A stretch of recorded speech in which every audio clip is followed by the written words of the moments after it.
E hoje vamos falar sobre os custos de produção, que são o que define o valor de venda de uma produção de soja ou de milho. E esse assunto para a gente tratar no Bom Dia Entrevista.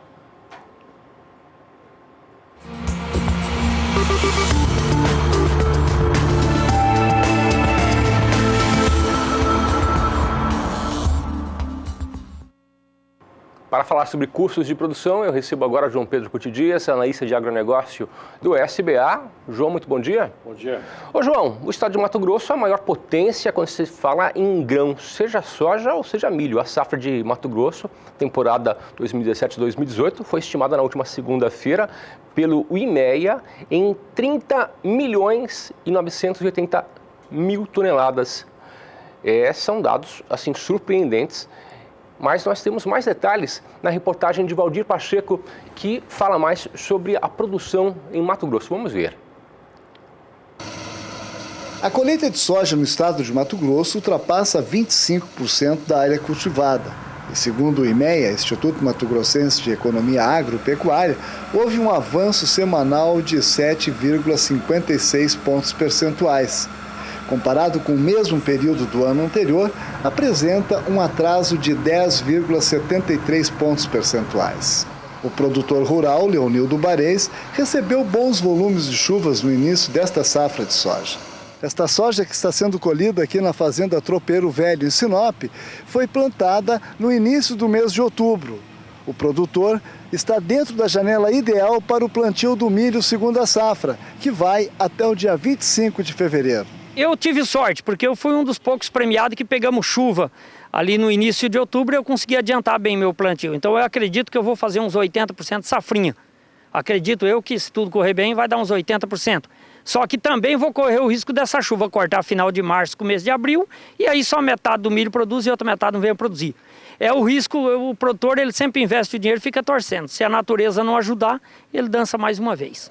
Leonildo é um dos pioneiros de Mato Grosso e conhece bem o histórico de chuvas no estado. Para ele, a agricultura sempre foi uma atividade de muito risco. Eu cheguei em Mato Grosso em 1979. O Mato Grosso chovia pra caramba e continuou chovendo. Nós nunca tivemos problema de seca no Mato Grosso. Se nós perdimos alguma coisa foi por excesso de chuva. O eixo da BR-163 trabalha de 1.700 milímetros ano a 2.300 milímetros de chuva. Isso é suficiente para fazer 2 safras cheias, mas tem um risco.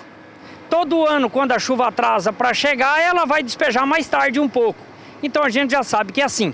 Então o que o produtor tem que... Ele tem que estar antenado hoje no sistema de clima, tem que parcelar bem seus plantios para a sua colheita não chegar tumultuado, e o risco da janela de safrinha, você vai correr sempre esse risco.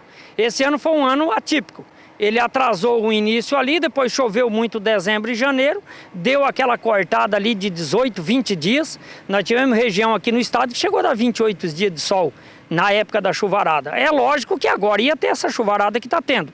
Hoje é 5 de fevereiro, eu não tenho medo de dizer para você que todo produtor que planta soja no Mato Grosso hoje tem um pedaço para colher.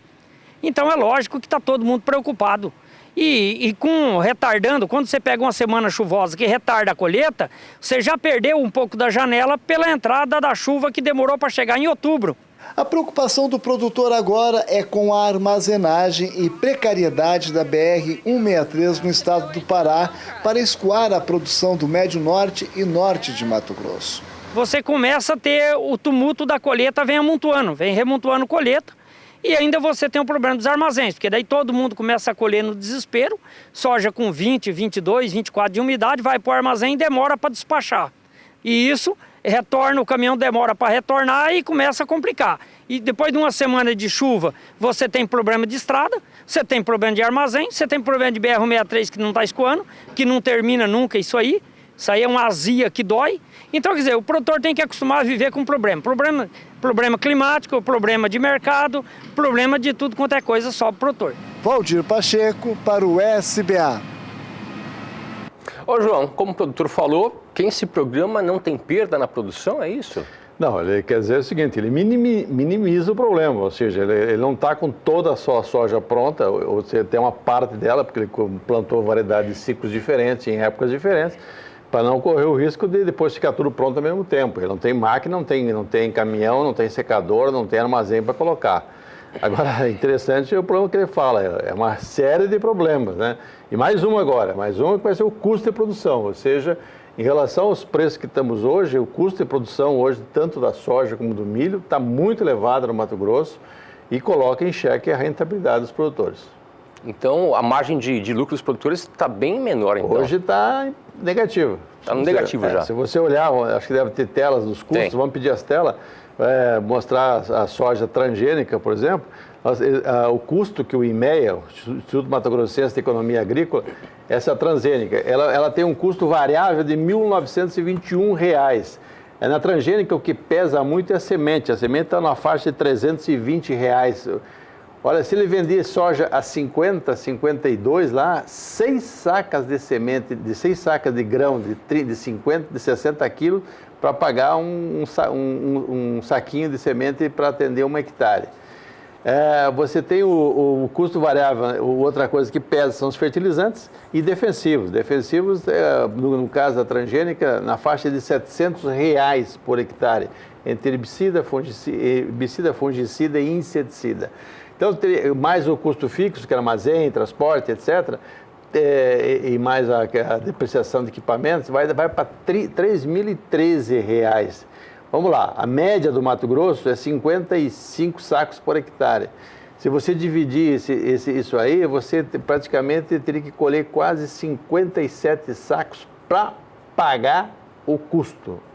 A média do Mato Grosso é 55 sacos por hectare. Vamos ver a soja convencional, então? Soja convencional agora, vamos fazer um comparativo entre a soja transgênica e a convencional. Temos uma próxima tela? A convencional está voltando hoje a pessoal mostrar interesse nela. Você tem alguns países, especialmente os países europeus, que estão interessados na soja convencional. Estão pagando, há um certo diferencial de preço em relação à soja comercial, R$ 2, R$ 3, R$ 4 por saca de soja.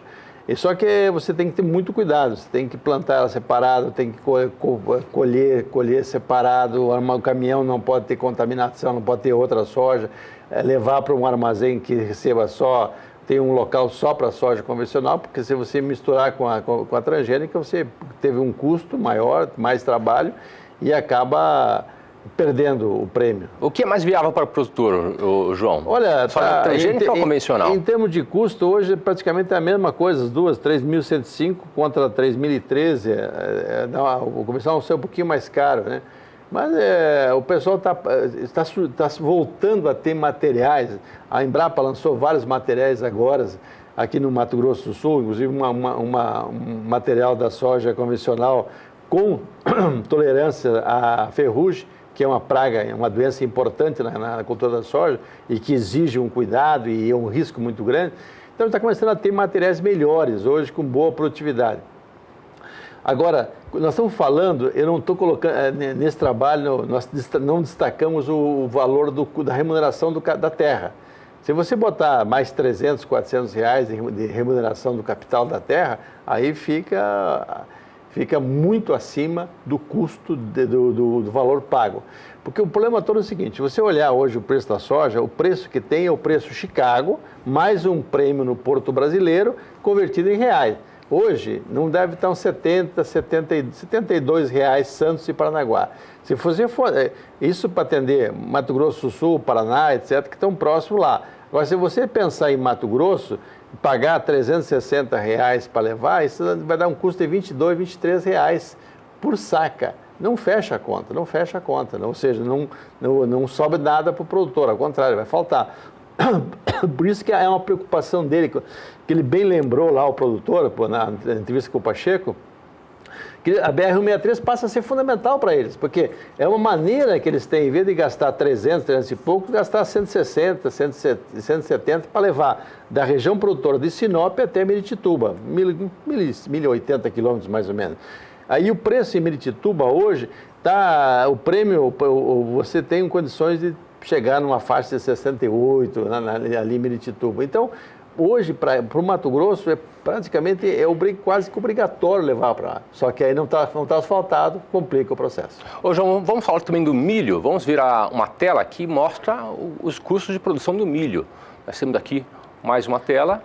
Se você pegar os custos variáveis, isso é um milho de alta tecnologia, usar um milho que tem o potencial, a IMEA trabalha com 117 sacos por hectare. Agora, como ele falou, você tem uma janela para plantar até o dia 25. Se você puder plantar até o dia 25 e a tua terra estiver boa, então você vai partir para um milho que tem um potencial de produtividade alto. Só que, nesses patamares, 117, nós estamos falando de um milho de R$21. Ele não consegue R$21 lá em Sinop, vai conseguir no máximo R$17, R$18. Vai conseguir o preço mínimo se o governo bancar algum PEP, algum PEPRO, alguma coisa de proteção de preço. Então, é um ano extremamente complicado para o produtor em função da questão dos custos e do preço que está no mercado internacional. Agora, esse preço no mercado internacional, seja para a soja ao redor de $10 o bushel, ou 22, 23 dólares a saca de soja, ou o milho a 10, próximo a $10 no porto o saco de milho, esse preço não remunera também o produtor americano, que são os dois maiores produtores, o brasileiro e o americano. Ou seja, os custos hoje estão sendo uma espada na cabeça do produtor brasileiro e do americano, que são os maiores produtores. E aí tem um agravante nesse processo. Você tem muito arrendatário. O arrendatário paga de 9 a 14 sacas por hectare. Aí, meu amigo, aí a coisa fica difícil. João, vamos falar para a gente encerrar aqui sobre a produção de milho. A produção de milho em Mato Grosso vai aumentar ou vai reduzir para esse ano?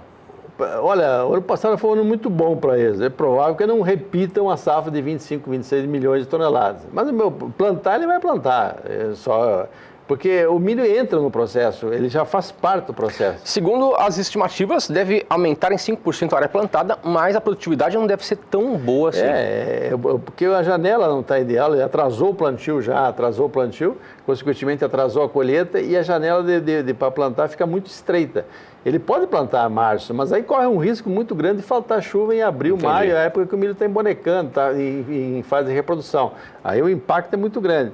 Agora, como cobertura de solo, o que ele pode fazer? Ele pode, se ele plantar esse milho mais atrasado, ele vai tentar reduzir custo, usar semente crioula, vai usar menos fertilizantes, vai diminuir as coberturas com ureia, vai ter que fazer alguma estratégia para reduzir custo e vai comprometer com certeza a produtividade. Perfeito, João, obrigado. Bom trabalho. Até a próxima semana. Até mais segunda-feira, se Deus quiser.